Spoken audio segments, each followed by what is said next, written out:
Hi hello ನಮಸ್ಕಾರ. ನಾನು ಅಭಿಷೇಕ್ ಶೃಂಗೇರಿ.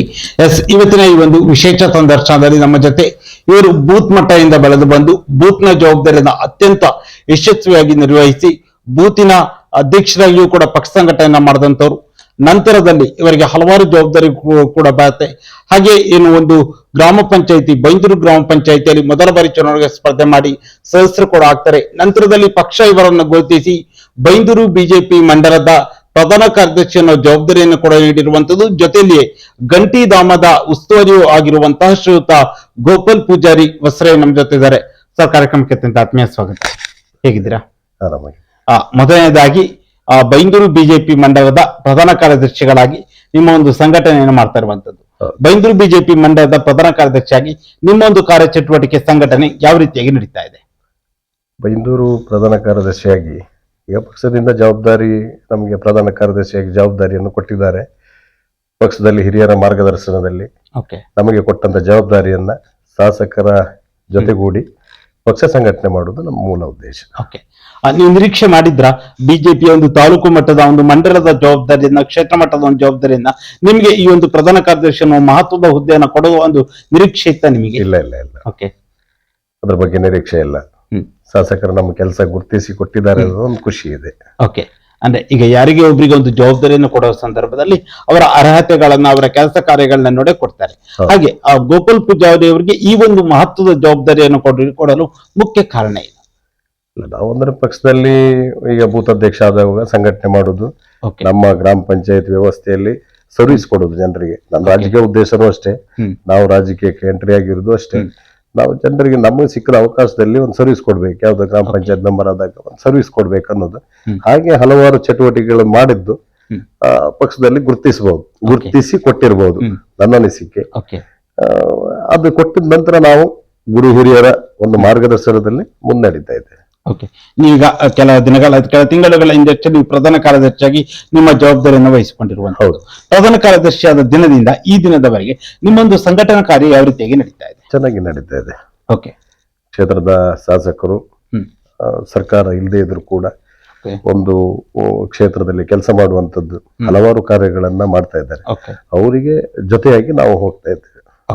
ಹಾಗೆ ಪಕ್ಷದಲ್ಲಿ ಒಂದು ಸಂಘಟನೆ ಅಂತ ಬಂದಾಗ ಹಿರಿಯ ನಾಯಕರು, ಕಿರಿಯರು, ಮಧ್ಯಮ ವರ್ಗದವರು, ಯುವಕರು ಎಲ್ಲರನ್ನೂ ಕೂಡ ಒಟ್ಟಾಗಿ ತಗೊಂಡು ಹೋಗುವ ಒಂದು ಕೆಲಸ ಪ್ರಧಾನ ಕಾರ್ಯದರ್ಶಿಗಳದ್ದು ಹಾಗೂ ಅಧ್ಯಕ್ಷರದಾಗಿರುತ್ತೆ. ಪ್ರಧಾನ ಕಾರ್ಯದರ್ಶಿಯಾಗಿ ಕಿರಿಯ ನಾಯಕರನ್ನ ಎಲ್ಲರನ್ನು ಒಟ್ಟಾಗಿ ಯಾವ ರೀತಿಯಾಗಿ ಒಂದು ಸಂಘಟನೆಯಲ್ಲಿ ತೋರಿಸ್ಕೊಳ್ತಾ ಇದ್ದಾರೆ? ಎಲ್ಲ ಹಿರಿಯರಿಗೆ ಗೌರವ ಕೊಟ್ಟವರಿಗೆ, ಈಗಾಗಲೇ ಅವರು ಯಾವ್ದೋ ಹಿರಿಯರು ಪಕ್ಷ ಕಟ್ಟಿರ್ತಾರೆ, ಪಕ್ಷದಲ್ಲಿ ಹಲವು ತೆರೆಮರೆಯಲ್ಲಿ ಕೆಲಸ ಮಾಡಿರ್ತಾರೆ, ಅವರ ಮಾರ್ಗದರ್ಶನದಲ್ಲೇ ನಾವು ಕೆಲಸ ಮಾಡ್ತೇವೆ. ಅವರು ಏನು ಅವ್ರ ಮಾರ್ಗದರ್ಶನವನ್ನು ಕೇಳ್ತೇವೆ, ಶಾಸಕರದ್ದು ಕೇಳ್ತೇವೆ. ನಮ್ಮ ಸಂಸದರಿದ್ದಾರೆ, ಅವರು ಒಳ್ಳೆ ಸಂಸದರು ಬೈಂದೂರಿಗೆ, ಅವರು ಮತ್ತೆ ನಮ್ಮ ಶಾಸಕರು ಮತ್ತೆ ಅಧ್ಯಕ್ಷರು ಇವ್ರದೆಲ್ಲ ಗಮನಕ್ಕೆ ತಂದು ನಮಗೆ ಕೊಟ್ಟ ಕೆಲಸವನ್ನ ನೀಟಾಗಿ ಜವಾಬ್ದಾರಿಯಿಂದ ಮಾಡ್ತೇನೆ. ನೀವು ಈ ಹಿಂದೆಯೂ ಕೂಡ ಆ ಬೂತ್ನ ಜವಾಬ್ದಾರಿಯಿಂದ ಬೆಳೆದು ಬಂದಂತವ್ರು ಗೋಪಾಲ್ ಪೂಜಾರಿ ಅವರು. ನೀವು ಬೂತ್ನ ಅಧ್ಯಕ್ಷರು ಕೂಡ ಆಗಿದೆ. ಆ ಬೂತ್ನ ಅಧ್ಯಕ್ಷರಾಗಿ ನಿಮ್ಮ ಒಂದು ಕಾರ್ಯಚಟುವಟಿಕೆಯಲ್ಲಿ ಅಥವಾ ಅಲ್ಲಿನ ಒಂದು ಯುವ ಪಡೆ ಅಥವಾ ಅಲ್ಲಿನ ಒಂದು ನಿಮ್ಮ ಪಕ್ಷದ ಕಾರ್ಯಕರ್ತನ ಯಾವ ರೀತಿಯಾಗಿ ಸಂಘಟಿಸುವ ಕೆಲಸವನ್ನು ಮಾಡ್ತಾ ಇದ್ದೀರಿ? ನಾನು ಬೂತ್ ಅಧ್ಯಕ್ಷ ಆಗ ಸಂದರ್ಭದಲ್ಲಿ ನಮ್ದು ಕಾಂಗ್ರೆಸ್ಸಿನ ಭದ್ರಕೋಟೆ ಆಗಿದೆ. ಅಲ್ಲಿ ಏನು ಓಟು 75%, 70 ಅಲ್ಲ 80%, 90 ಅನ್ಬಹುದು ಕಾಂಗ್ರೆಸ್ಸಿಗೆ ಬೀಳುವಂತ ಏರಿಯಾ. ಅದರಲ್ಲಿ ನಾವು ಒಂದಿಷ್ಟು ಫ್ರೆಂಡ್ ಸರ್ಕಲ್ ನಮ್ದೆಲ್ಲ, ಒಂದಿಷ್ಟು ನಮ್ಮ ಜೊತೆ ಇರುವಂತ ಒಂದಿಷ್ಟು ಗೆಳೆಯರ ಜೊತೆ ನರೇಂದ್ರ ಮೋದಿ, ನಮಗೆ ಪ್ರೇರಣೆ ಯಾರದು ಕೇಳಿದ್ರೆ ನರೇಂದ್ರ ಮೋದಿಯವರ ಒಂದು ದೇಶಭಕ್ತಿ, ಅವರ ಎಲ್ಲ ಆ ಒಂದು ಪ್ರೇರಣೆಯಿಂದ ನಾವು ಅಲ್ಲಿ ಬೂತ್ ಮಟ್ಟದಲ್ಲಿ ಕೆಲಸ ಮಾಡಿರೋದು. ಆ ಒಂದು 90% ಇರೋದನ್ನ ಇವಾಗ 50-50ಗೆ ತಂದು ನಿಲ್ಲಿಸಿದ್ದೇವೆ ಪಕ್ಷದ ಕೆಲಸನ. ಅಲ್ಲಿ ಏನು ನಾನು ಹೇಳಿದಲ್ಲ ಅವಾಗ ನಿಮಗೆ, ಅಲ್ಲಿ ಸರ್ವಿಸ್ ಕೊಡುವಂತದ್ದು ನಮ್ದು ಮೇನ್ ಇರೋದು. ಒಂದು ಈಗ ನಮ್ಮ ಜನ ನಮ್ಮ ಹತ್ರ ಏನ್ ಕೇಳ್ತಾರೆ ಹೇಳಿ, ಒಂದು ಓಟ್ ಹಾಕಿ ಅವ್ರು ಏನ್ ನಮ್ಮ ಹತ್ರ ಹಣ ಕೇಳುದಿಲ್ಲ, ಮೂಲಭೂತ ಸೌಕರ್ಯಕ್ಕೆ ನಮ್ಮಲ್ಲಿ ಬರ್ತಾರೆ. ಬದುಕಿಗಾಗಿ ಬೇಕಾಗುವಂತ ಕೆಲವೊಂದು ಆಧಾರ್ ಕಾರ್ಡು, ರೇಷನ್ ಕಾರ್ಡು, ಯಾವ್ದೋ ಒಂದು ಸರ್ಕಾರಿ ಕಚೇರಿಯಲ್ಲಿ ಪ್ರಾಬ್ಲಮ್ ಇರುತ್ತೆ, ಅಂತದಕ್ಕೆ ನಮ್ಮನ್ನ ಕೇಳ್ತಾರೆ. ಆ ಜವಾಬ್ದಾರಿಯನ್ನ ನಾವು ಮಾಡ್ತೇವೆ. ಅದು ನಾವು ಜನರಿಗೆ ಹೇಗೆ ನಾವು ಸರ್ವಿಸ್ ಕೊಟ್ಟಿದ್ದೇವೆ ಅದ್ರ ಮೇಲೆ ಆ ಭಾಗ ಒಂದು ಬಿಜೆಪಿಯ ಸಂಘಟನೆಯಾಗಿ ಬಲವಾಗಿ ಹೋಗಿದೆ. ಮತ್ತೆ ನಾನು ಪ್ರಥಮ ಬಾರಿಗೆ ನಿಲ್ಲಿಸಿದವಾಗ ಜನ ಗೆಲ್ಸಿದ್ದಾರೆ, ಅದೊಂದು ತುಂಬಾ ಸಂತೋಷ. ನಿಮ್ಗೆ ಕೇಳ್ಬೇಕಂತಿದ್ದೆ, ಮೊದಲ ಬಾರಿ ಚುನಾವಣೆಗೆ ಸ್ಪರ್ಧೆಯನ್ನ ಮಾಡ್ತೀರಾ, ಮೊದಲ ಬಾರಿ ಸ್ಪರ್ಧೆ ಮಾಡಿದಾಗಲೇ ಒಂದು ಯುವ ಮುಖಕ್ಕೆ ಅವಕಾಶವನ್ನ ನಿಮ್ಮ ಬೂತ್ ನಲ್ಲಿ ನೀಡಿರುವಂತದ್ದು. ಮೊದಲ ಬಾರಿ ನೀವು ಗ್ರಾಮ ಪಂಚಾಯತಿಯ ಬೈಂದೂರು ಗ್ರಾಮ ಪಂಚಾಯತಿಯ ಪ್ರವೇಶವನ್ನು ಮಾಡಿರುವುದು, ಚುನಾವಣೆಯಲ್ಲಿ ಗೆದ್ದಿರುವಂತದ್ದು. ಆ ಒಂದು ಚುನಾವಣೆಯ ಗೆಲುವಾಗಿರ್ಬೋದು, ಆ ಒಂದು ಸಂದರ್ಭವನ್ನ ಮೆಲುಕಾಕಿದರೆ ಹೇಗನ್ಸುತ್ತೆ? ಆ ಒಂದು ಸಂದರ್ಭ ಅಂತ ಹೇಳಿದ್ರೆ ನಿಜವಾಗ್ಲೂ ರಾಜಕೀಯ ನನ್ಗೆ ಇಂಟ್ರೆಸ್ಟ್ ಇಲ್ಲ. ರಾಜಕೀಯ ನನಗೆ ಬರುವಂತ ಒಂದು ಇಂಟ್ರೆಸ್ಟೇ ಇಲ್ಲ ಟೋಟಲಿ. ಅಂದ್ರೆ ರಾಜಕೀಯನ ನಾನು ಅತಿಯಾಗಿ ಹೇಟ್ ಮಾಡ್ತಿದ್ದೆ ಆ ಸಂದರ್ಭದಲ್ಲಿ. ರಾಜಕೀಯ ನಮ್ಮನ್ನು ಅನಿವಾರ್ಯವಾಗಿ ರಾಜಕೀಯ ಪ್ರವೇಶ ಮಾಡಿಸಿರೋದು ನಮ್ಮನ್ನ. ರಾಜಕೀಯ ಇಂಟ್ರೆಸ್ಟ್ ಇಲ್ಲ. ಇವಾಗ ಹೇಳಿದೆ ನಿಮಗೆ, ಯಾರೋ ರೇಷನ್ ಕಾರ್ಡ್, ಆಧಾರ್ ಕಾರ್ಡ್, ಆ ಒಂದು ವ್ಯವಸ್ಥೆಯಲ್ಲಿ ನಾನು ಇದ್ದಿದ್ದೆ. ಮತ್ತೆ ರಾಜಕೀಯ ಬರಬೇಕಿದ್ರ ಮೊದಲು ನನಗೂ ಆತರ ನಂಗೊಂದು ರೇಷನ್ ಕಾರ್ಡ್ ಮಾಡ್ಬೇಕಿತ್ತು.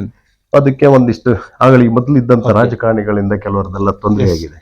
ಯಾವ್ದು ನಾವು ಮಾಡುವಂತ ಕೆಲಸಕ್ಕೆ ನಮ್ಮ ಮೇಲೆ ಯಾವುದೋ ಒತ್ತಡ ಹಾಕಿ ವೈಯಕ್ತಿಕ ಕಾರಣಗಳಿಗೆ ಸುಮ್ನೆ ಕೇಸ್ ಕೊಡುದು, ಸುಮ್ಮನೆ ನಮ್ಮನ್ನ 50 ಸರಿ ಸ್ಟೇಷನ್ಗೆ ಬರುವಂಗ್ ಮಾಡುದು, ನಾವೆಲ್ಲೋ ಇರ್ತೀವಿ, ನಮ್ಮ ಮೇಲೆ ಊರಲ್ಲಿ ಕೇಸ್ ಅಂದ್ರೆ ಈಗ ಪ್ರಮುಖವಾಗಿ ನಾನು ನೇರವಾಗಿ ಕೇಳ್ತಾ ಇದ್ದೇನೆ, ಗೋಪಾಲ್ ಪೂಜಾರಿ ಅವರು ರಾಜಕೀಯಕ್ಕೆ ಬರಬೇಕು ಅಥವಾ ಬಿಜೆಪಿ ಪಕ್ಷವನ್ನ ಆಯ್ಕೆ ಮಾಡ್ಕೊಳ್ಬೇಕು, ರಾಜಕೀಯಕ್ಕೆ ಬಂದಂತಹ ಪ್ರಮುಖ ಉದ್ದೇಶ ಏನಾಗತ್ತೆ? ಅದೇ ಹೇಳಿದಲ್ಲ ನಿಮಗೆ, ರಾಜಕೀಯ ಇಂಟ್ರೆಸ್ಟೇ ಇಲ್ಲ. ಈಗ ಪುನಃ ಹೇಳ್ತಿದ್ದೆ, ಆವಾಗ ನಮ್ಮನ್ನ ರಾಜಕೀಯ ತಂದದ್ದು ಯಾವ್ದಕ್ಕೆ ಅಂದ್ರೆ ನಮಗಾದ ಅನ್ಯಾಯ. ನಮಗೆ ಇನ್ನೊಬ್ರು ಮಾಡಿರ್ತಾರೆ, ನಾವ್ ಯಾವ್ದೋ ಕೆಲ್ಸಕ್ಕೆ ಹೋಗಿರ್ತೀವಿ, ಯಾರ್ದೋ ಇನ್ಫ್ಲುಯೆನ್ಸ್ ಕೇಳ್ಬೇಕು, ಹೇಳಿದ್ನಲ್ಲ ಕಂಪ್ಲೇಂಟ್ ಆಗತ್ತೆ. ನಾನು ಬೆಂಗಳೂರಲ್ಲಿ ಬೇಕರಿ ಮಾಡ್ತಾ ಇದ್ದೆ. ಈ ರಾಜಕೀಯ ಬರ್ಬೇಕಿದ್ರೆ ಮೊದಲು ಕಾಂಗ್ರೆಸ್ ಅಲ್ಲಿ ಇದ್ದಿದ್ದೆ. ಆಕ್ಚುಲಿ ಸಪೋರ್ಟ್ ಮಾಡ್ತಾ ಇತ್ತು, ನಾವು ಕಾಂಗ್ರೆಸ್ ಅವ್ರ ಜೊತೆ ಇದ್ದಿದ್ದೆ. ಅದರ ನಂತರ ಬೆಂಗಳೂರಲ್ಲಿ ಬೇಕರಿ ಮಾಡ್ಲಿಕ್ಕೆ ಹೋದೆ. ಅವಾಗ ನಮ್ದು ಸ್ವಲ್ಪ ವೈಯಕ್ತಿಕ ಘರ್ಷಣೆಗಳಿತ್ತು. ಅದರಲ್ಲಿ ಕೆಲವೊಂದು ರಾಜಕಾರಣಿಗಳ ಸೇರಿ ನನಗದು ಭಾರಿ ಇರಿಟೇಷನ್ ಮಾಡಿದ್ರು. ನಾನು ಬೆಂಗಳೂರಲ್ಲಿ ಇದ್ದವಾಗ ಊರಲ್ಲಿ ನನ್ನ ಮೇಲೆ ಕೇಸ್ ಆಗ್ತದೆ, ಕೇಸ್ ಮಾಡ್ತಾರೆ, FIR ವೈಯಕ್ತಿಕವಾಗಿ. ಅದಕ್ಕೆ ಯಾರು ಕೇಳಿದ್ರೆ ಅಧಿಕಾರಿಗಳು ಏನು ಮಾಡೋಕತ್ತಿಲ್ಲ. ಪಾಪ ಯಾವ್ದು ಸರ್ಕಾರ ಇದೆ, ಯಾರು MLA ಇರ್ತಾರೆ, ಅವ್ರಿಗೆ ಸಪೋರ್ಟ್ ಆಗಿ ಒಂದು ಕೆಲಸ ಮಾಡ್ತಾರೆ, ಅವರಿಗೂ ಅನಿವಾರ್ಯ. ಅಂತ ಸಂದರ್ಭದಲ್ಲಿ ನಮ್ಮೇಲೆ ಈ ತರ ಎಲ್ಲ ಆಗತ್ತೆ. ಅದೆಲ್ಲ ಭಾರಿ ನನ್ನ ಮನಸ್ಸಿಗೆ ಇರಿಟೇಷನ್ ಆಗ ಸ್ಟಾರ್ಟ್ ಆಯ್ತು.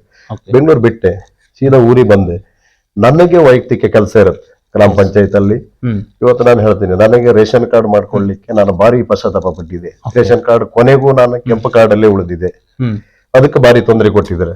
ಇದೆಲ್ಲ ಯೋಚನೆ ಮಾಡಿದವ ಒಂದ್ ದಿವಸ ಹೋಗಿದ್ದೆ ನಾನು ಗ್ರಾಮ ಪಂಚಾಯತ್ ಅಲ್ಲಿ. ಒಬ್ರು PDO ಅವ್ರ ಹೆಸರು ಬೇಡ ಈಗ, ಅವರು ಇಲ್ಲ ಈಗ ನಿಮ್ಮದು ನಿಮ್ಮ ಬೈಂದೂರು ಗ್ರಾಮ ಪಂಚಾಯತಿಯಲ್ಲಿ ನಾವು ಹೋಗಿ ನಮ್ಮ ಕೆಲಸ ಅಲ್ಲಿ ಕೇಳಿದವಾಗ ಈ ಒತ್ತಡ ಬರುದನ್ನೆಲ್ಲ ಹೇಳಿದ್ರು ಅವ್ರು. ಹಿಂಗಿದೆ, ನೀವು ಸಹಸ್ರಾಗುವ ಮೊದಲು ಅಂದ್ರೆ ಈ ರಾಜಕೀಯ ಎಂಟ್ರಿ ಸ್ಟಾರ್ಟ್, ಬೂತ್ ಅಧ್ಯಕ್ಷ ಆಗ್ಬೇಕಿದ್ರೆ ಮೊದಲನೇ ಸ್ಟೋರಿ ಹೇಳ್ತಾ ಇರೋದು ಇದು. ಅದಕ್ಕೂ ನಮಗೆಲ್ಲ ಯಾವ್ದು ನಾವು ಸರ್ಕಾರಿ ಕಚೇರಿಯಲ್ಲಿ ಕೆಲಸ ಮಾಡ್ಲಿಕ್ಕೆಲ್ಲ ಹೋದಾಗ ಎಲ್ಲ ಡಿಸ್ಟರ್ಬ್ ಮಾಡ್ಲಿಕ್ಕೆ ಸ್ಟಾರ್ಟ್ ಮಾಡಿದೆ. ನಾನೊಂದು ಗ್ರಾಮ ಪಂಚಾಯತ್ ಮೆಂಬರ್ ಆಗ್ಬೇಕಿದ್ರೆ ಅಲ್ಲಿ ಹೋಗಿ ನಾನು ಹೇಳಿದ್ದೆ, ಅಲ್ಲಿ ಗ್ರಾಮ ಪಂಚಾಯತ್ ಅಲ್ಲಿ ಇರುವೊಬ್ಬರಿಗೆ ನಾನು ಹೇಳಿದ್ದೆ, ಈ ಸಾರಿ ನೀವು ನನಗೆ ಇದಕ್ಕಿಷ್ಟು ಕಾಟ ಕೊಟ್ಟಿದ್ರಲ್ಲ, ಬರೋ ಸರಿ ಗ್ರಾಮ ಪಂಚಾಯತ್ ಮೆಂಬರ್ ಆಗಿ ಒಳಗಡೆ ಬಂದು ನಿಮ್ಮ ಚೇರಲ್ಲಿ ಕೂತ್ಕೊಳ್ತೇನೆ ಅಂತ ಹೇಳಿ ನಾನು ರಾಜಕೀಯಕ್ಕೆ ಸ್ಟಾರ್ಟ್ ಮಾಡಿದ್ದೆ. ನಾನು ಫೈನಲ್ ಎಣಿಸಿದಷ್ಟೇ, ಯಾವ ರಾಜಕೀಯ ನಮಗ್ ತೊಂದರೆ ಕೊಟ್ಟಿದೆ ಆ ರಾಜಕೀಯ ಆಯ್ಕೆ ಮಾಡಿದೆ. ಆ ರಾಜಕೀಯದಿಂದ ಈಗ ನಾನು ಇನ್ನೊಬ್ರಿಗೆ ತೊಂದರೆ ಮಾಡ್ಕೊಳ್ಳೋ ಉದ್ದೇಶ ಅಲ್ಲ, ನನಗಾದ ಅನ್ಯಾಯ ಇನ್ನೊಬ್ರಿಗೆ ಅಂದ್ರೆ ನಿಮಗೆ ಆ ಸಂದರ್ಭದಲ್ಲಿ ನೀವು ಹೇಳಿ ಬರ್ತೀರಾ, ಅಲ್ಲಿಂದ ಹೊರಗೆ ಬಂದ ಟೈಮಲ್ಲಿ ಆ ನಂತರದಲ್ಲಿ ನೀವು ಅಲ್ಲಿ ಸಹಸ್ರಾಗಿ ಅಲ್ಲಿಗೆ ಪ್ರವೇಶವನ್ನು ಪಡ್ಕೊಳ್ತೀರಾ. ಆ ಸಂದರ್ಭದಲ್ಲಿ ಹೇಗಿತ್ತು? ಯಾಕಂದ್ರೆ ಸಹಸ್ರಾಗುವ ಮೊದಲು ಒಂದು ವಾತಾವರಣ, ಸಹಸ್ರಾದ ನಂತರ ಒಂದು ರೀತಿ ಇರುತ್ತೆ. ಯಾವ ರೀತಿಯ ಬದಲಾವಣೆಗಳು ಕಂಡು? ನಾವು ಸದಸ್ಯರ ಗ್ರಾಮ ಪಂಚಾಯತ್ ಎಲೆಕ್ಷನ್ ಇರ್ತವಾಗ ಹಿರಿಯರು ಒಂದಿಷ್ಟು ಜನ ಎಲ್ಲ ನಮಗೆ ಸಹಕಾರ ಮಾಡಿದ್ರು. ಅವ್ರನ್ನ ಯಾವತ್ತು ನಾವು ನೆನಪಲ್ಲಿ ಇಟ್ಕೊಳ್ತೇವೆ. ಅವ್ರು ನಮ್ಮ ಜೊತೆ ತಿರುಗಾಡಿದ್ರು, ನಮಗ್ ಸಪೋರ್ಟ್ ಮಾಡಿದ್ರು. ಯಾರು ಒಬ್ಬರಿಂದ ಆಗುದಿಲ್ಲ. ನಾನು ಹೇಳ್ತೇನೆ, ನಾನ್ ಗೆದ್ದೇನೆ, ನಾನ್ ಗೆಲ್ಲಿಲ್ಲ. ನನ್ನ ಜೊತೆ ಒಂದಿಷ್ಟು ಹಿರಿಯರು ಸಹಕಾರ ಮಾಡಿದ್ರು, ಲೀಡರ್ಸ್ಗಳು ನಮ್ಮ ಪಕ್ಷದವರು ನಮಗೆ ಸಪೋರ್ಟ್ ಮಾಡಿದ್ರು, ಆವಾಗಿರುವಂತ ಶಾಸಕರು ಸಪೋರ್ಟ್ ಮಾಡಿದ್ರು. ಎಲ್ಲದರ ಜೊತೆಗೆ ನಾನು ಪ್ರತಿ ಮನೆಗೂ ಹೋಗಿದ್ದೆ, ನನಗಾದ ಅನ್ಯಾಯನ ಹೇಳ್ಕೊಂಡಿದ್ದೆ. ಮತ್ತೆ ಮುಂದೆ ಅವಕಾಶಗಳು ಕೊಟ್ಟರೆ, ಆವಾಗ ನಮ್ಮದೇ MLA BJP MLA ಇದ್ರು, ಸರ್ಕಾರನೂ ಇತ್ತು. ಜನರಲ್ಲಿ ಹೇಳದಿಷ್ಟೇ, ಸರ್ಕಾರ ನಮ್ದೇ ಇದೆ, ಶಾಸಕರು ನಮ್ದೇ ಇದ್ದಾರೆ, ಸಂಸದರು ನಮ್ದೇ ಇದ್ರೆ, ಅವಕಾಶಗಳು ನೀವೆಲ್ಲರೂ ಕೊಟ್ರೆ ಮಾಡುವಂತ ಕೆಲ್ಸನ ನಿಯತ್ತಾಗಿ ಮಾಡ್ತೇನೆ, ಸಪೋರ್ಟ್ ಮಾಡಿ ನನಗೆ ಅದರಲ್ಲಿ ಹೇಳಿ ಇದೇ ತರದಲ್ಲಿ ಓಟ್ ಗಳಿದ್ದೆ ಜನರ ಹತ್ರ. ನಿಜವಾಗ್ಲೂ ಒಂದು ಖುಷಿ ಪಡುವ ವಿಚಾರದಲ್ಲಿ ಹೇಳಿದ್ರೆ ಹೈ ಲೀಡ್ ಅಲ್ಲಿ ವಿನ್ ಮಾಡಿಸಿದ್ರು ನನ್ನ. ಆ ಭಾಗದ ಜನರನ್ನ ಇವತ್ತು ನಾವು ಹೃದಯದಲ್ಲಿ ಇಟ್ಕೊಳ್ತೇನೆ. ಯಾಕಂದ್ರೆ ರಾಜಕೀಯ ಭವಿಷ್ಯ ಕೊಟ್ಟರೆ ಕೊನೆಗೂ ಹೇಳೋದಿಷ್ಟೇ, ಅನಿರೀಕ್ಷಿತವಾಗಿ ನಡೆದಂತ ಒಂದು ಘಟನೆ ರಾಜಕೀಯ ಪ್ರವೇಶಕ್ಕೆ. ಓಕೆ, ಅಂದ್ರೆ ಆ ರಾಜಕೀಯಕ್ಕೆ ಬಂದ ನಂತರ ನೀವೇನು ಹೇಳಿ ಬಂದ್ರಿ, ಆ ನಂತರ ಗ್ರಾಮ ಪಂಚಾಯತ್ ನೀವು ಸದಸ್ಯರಾದ ಸಂದರ್ಭದಲ್ಲಿ ಅಲ್ಲಿದ್ದಂತ ಹಳೆ ಮೆಂಬರ್ಗಳಾಗಿರ್ಬೋದು, ಪ್ರಸ್ತುತ ಮೆಂಬರ್ಗಳ ಅಧಿಕಾರಿಗಳು ಅವರ ಒಂದು ವರ್ತನೆಯಲ್ಲಿ ಯಾವ ರೀತಿಯ ಬದಲಾವಣೆ ಕಂಡಂತ? ಈಗ ನಾನು ಮೆಂಬರ್ ಆದ್ಮೇಲೆ ಹಲವಾರು ಕಾರ್ಯಗಳನ್ನು ಮಾಡಿದ್ದೆ. ಅಂದ್ರೆ ಒಂದು ಗ್ರಾಮ ಪಂಚಾಯತ್ ಸದಸ್ಯಾಗಿ ಏನ್ ಮಾಡುವುದು ಅಷ್ಟೇ, ಒಂದು MLA ಮಾಡುವಂತ ಕೆಲಸ ನಾನು ಮಾಡಿದ್ದೆ ಅಂತ ಹೇಳ್ಕೊಳ್ಳೋದಿಲ್ಲ. ಅದು ಏನ್ ಜನರಿಗೆ ಸರ್ವಿಸ್ ಬೇಕು ಕೆಲವೊಂದಿರುತ್ತೆ, ಮೂಲಭೂತ ಸೌಕರ್ಯ ನಾನು ಹೇಳ್ದಲ್ಲ, ಕರೆಂಟ್ ಇರ್ಬೋದು, ರೇಷನ್ ಕಾರ್ಡ್, ಆಧಾರ್ ಕಾರ್ಡ್, ಹಾಗೆ ಈ ಜಾಗದ ಯಾರ್ದು ಒಂದು RTC ಪ್ರಾಬ್ಲಮ್ ಇರುತ್ತೆ ಅಂತ ವಿಚಾರಗಳು, ಇನ್ಯಾರಿಗೋ ಟಾಯ್ಲೆಟ್ ಬೇಕಿತ್ತು, ಇನ್ಯಾರು ಸಣ್ಣ ಪುಟ್ಟ ರೋಡ್. ನಮ್ಗೆ ಒಂದು ದುರದೃಷ್ಟ ಅಂತ ಹೇಳಿದ್ರೆ, ನಾನು ಗ್ರಾಮ ಪಂಚಾಯತ್ ಮೆಂಬರ್ ಆಗಿ ಒಂದು ಕಾಲು ವರ್ಷದಲ್ಲಿ ಪಂಚಾಯತ್ ಹೋಗಿ ಪಟ್ಟಣ ಪಂಚಾಯತ್ ಆಯ್ತು. ನಮಗೆ ಸರ್ವಿಸ್ ಕೊಡ್ಲಿಕ್ಕೆ ಜಾಸ್ತಿ ಟೈಮ್ ಸಿಗ್ಲಿಲ್ಲ. ಅದೊಂದು ಮನ್ಸಿಗೆ ಭಾರಿ ನೋವಿದೆ. ಆದ್ರೆ ನನಗೆ ಇವತ್ತು ತೃಪ್ತಿ ಇದೆ, ನನಗೆ ಸಿಕ್ಕದಂತ ಅವಕಾಶದಲ್ಲಿ ನಾನು ಸರ್ವಿಸ್ ಮಾಡಿದ್ದೇನೆ ಅನಿಸ್ತಾ ಇದೆ ನನಗೆ. ಈಗ 100% ಮಾರ್ಕ್ ನಮಗೆ ಕೊಡುವುದಿಲ್ಲ, ನಿಮಗೆ ಟೀಕೆ ಟಿಪ್ಪಣಿ ಇರುವುದೇ. 10 ಜನ ಸಾರ್ವಜನಿಕ ಜೀವನದಲ್ಲಿ ಅಥವಾ ರಾಜಕೀಯದಲ್ಲಿದ್ದಾಗ ಟೀಕೆ ಟಿಪ್ಪಣಿ ಪರ ಅದು ಒಂದು ಹಲವಾರು ಆರೋಪ ಪ್ರತ್ಯಾರೋಪಗಳು ಎಲ್ಲವೂ ಕೂಡ ಇರ್ತದೆ. ಎಲ್ಲವನ್ನೂ ಕೂಡ ಅದರಲ್ಲಿ ನಾನು 40% ಆದ್ರೂ ಮಾಡಿದ್ದೇನೆ ಅನ್ನೋ ಒಂದು 100 ಹೇಳುದಿಲ್ಲ, 40% ಅವರು ಸರ್ವಿಸ್ ಮಾಡಿದ್ದೇನೆ ಅನ್ನೋ ಒಂದು ನಂಬಿಕೆ ಇದೆ. ಅಂದ್ರೆ ರಾಜಕೀಯ ಅಂತ ಬಂದಾಗ ಒಂದಲ್ಲ ಒಂದು ನಿರೀಕ್ಷೆಗಳಿರುತ್ತೆ, ಒಂದು ಸರ್ವಿಸ್ ಮಾಡುವಂತದ್ದಾಗಿರ್ಬೋದು, ಅದು ಬೇರೆ ಬೇರೆ ನಿರೀಕ್ಷೆಗಳಿರುತ್ತೆ. ನಿಮ್ಮೊಂದು ಬೂತ್ ಆಗಿರ್ಬೋದು, ನಿಮ್ಮೊಂದು ಪಂಚಾಯತಿ ವ್ಯಾಪ್ತಿಯಲ್ಲಿ ಹಲವಾರು ನಿರೀಕ್ಷೆಗಳಿರುತ್ತೆ. ಹಾಗೆ ಆ ಗೋಪಾಲ್ ಪೂಜಾರಿ ಅವರು ಏನ್ ನಿರೀಕ್ಷೆ ಇಟ್ಕೊಂಡಿದ್ದಾರೆ? ಇವಾಗ್ಲೂ ನಾನು ಹೇಳ್ತೇನೆ, ನನ್ನ ರಾಜಕೀಯದಲ್ಲಿ ಯಾವ್ದು ನಿರೀಕ್ಷೆ ಇಲ್ಲ. ಇನ್ನೂ ಕೂಡ ನಾನು ಏನೋ ಆಗ್ತೇನೆ, ನಾನು ತಾಲೂಕ್ ಪಂಚಾಯತ್ ಆಗ್ತೆ, ಜಿಲ್ಲಾ ಪಂಚಾಯತ್ ಆಗ್ತೆ, ಇನ್ಯಾವುದೋ ದೊಡ್ಡ ಪೋಸ್ಟ್, ಅದರ ನಿರೀಕ್ಷೆ ಅಲ್ಲಿಲ್ಲ. ಅವಕಾಶಗಳು ಸಿಕ್ಕರೆ ಅದನ್ನ ಕೆಲಸ ಮಾಡ್ತೇನೆ. ಬಟ್ ಈ ಜೀವನ ಸರ್ವಿಸಿಗೋಸ್ಕರ ಕಳಿಬೇಕನ್ನೋದು ನನ್ನ ಆಸೆ. ಈಗ ನೀವು ನಿಮ್ಗೇನು ವೈಯಕ್ತಿಕವಾಗಿ ತೊಂದರೆ ಆದ ಹಿನ್ನೆಲೆಯಲ್ಲಿ ನೀವು ರಾಜಕೀಯವನ್ನ ಪ್ರವೇಶ ಮಾಡ್ಕೊಳ್ತೀರಾ. ಆ ಸಂದರ್ಭದಲ್ಲಿ ಬಿಜೆಪಿ ಪಕ್ಷವನ್ನೇ ನೀವು ರಾಜಕೀಯವಾಗಿ ಆಯ್ಕೆ ಮಾಡ್ಕೊಳ್ಳಲು ಅಥವಾ ನೀವೊಂದು ರಾಜಕೀಯವಾಗಿ ಪುನಃ ಮರಳಲು ಕಾರಣ ಏನು? ಈಗ ನನಗೆ ಬಿಜೆಪಿ ಪಕ್ಷ ಅಂದ್ರೆ ಹಿಂದುತ್ವ ಒಂದು, ಮತ್ತೆ ರಾಷ್ಟ್ರ ಪ್ರೇಮ, ಮತ್ತೆ ನನಗೆ ನರೇಂದ್ರ ಮೋದಿ, ಯೋಗಿ ಆದಿತ್ಯನಾಥ್, ಇವರೆಲ್ಲ ನಮಗೊಂದು ಪ್ರೇರಣೆ.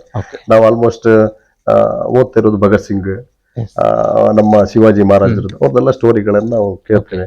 ಬಟ್ ಹಿಂದುತ್ವಕ್ಕೋಸ್ಕರ, ದೇಶಕ್ಕೋಸ್ಕರ ಎಷ್ಟೆಷ್ಟೋ ಜನ ಏನೇನೋ ಮಾಡ್ತಾರೆ. ನಾವೊಂದು ಅಟ್ಲೀಸ್ಟ್ ಒಂದು ಸದಸ್ಯರಾಗುವುದು ಆ ಪಕ್ಷದಲ್ಲಿ ಹೋಗುವಂಥದ್ದು ಒಂದು ಆಸೆ. ಅದಕ್ಕೆ ಬಿಜೆಪಿ ಪಕ್ಷನ ಆಯ್ಕೆ ಮಾಡ್ಕೊಂಡು ಅದೇ ಸಂದರ್ಭದಲ್ಲಿ ಈ ಭಾಗದ ಶಾಸಕರಾಗಿರುವಂತಹ ಗುರುರಾಜ್ ಗಂಟೇಡಿ ಅವರು ಶಾಸಕರಾಗಿರುವಂತದ್ದು, ನೀವು ಅವರ ಬಳಿ ಅಥವಾ ಇಲ್ಲಿನ ಸಾರ್ವಜನಿಕ ಸಮಸ್ಯೆಗಳನ್ನ ತಗೊಂಡು ಹೋದ ಸಂದರ್ಭದಲ್ಲಿ ಅವರು ನಿಮ್ಮ ಒಂದು ಬೇಡಿಕೆಗಳಾಗಿರ್ಬೋದು, ಆ ಸಮಸ್ಯೆಗಳನ್ನು ಬಗೆಹರಿಸುವ ನಿಟ್ಟಿನಲ್ಲಿ ನಿಮ್ಮ ಒಂದು ಕೆಲಸ ಕಾರ್ಯಗಳಿಗೆ ಯಾವ ರೀತಿಯ ಸ್ಪಂದನೆಯನ್ನು ನೀಡುವ ಕೆಲಸ ಮಾಡ್ತಾರೆ? ಈಗ ಮೊದಲನೇದಾಗಿ ಹೇಳ್ಬೇಕಂದ್ರೆ, ನಮ್ಮ ಚಿಂತನೆ ನಿಮಗೆ ಹೇಳಿದೆ, ಒಂದು ದೇಶದ ಬಗ್ಗೆ ಯಾರು ಚಿಂತನೆ ಮಾಡ್ತಾರೆ ಅವರನ್ನ ನಾವು ಆಯ್ಕೆ ಮಾಡ್ತೇವೆ.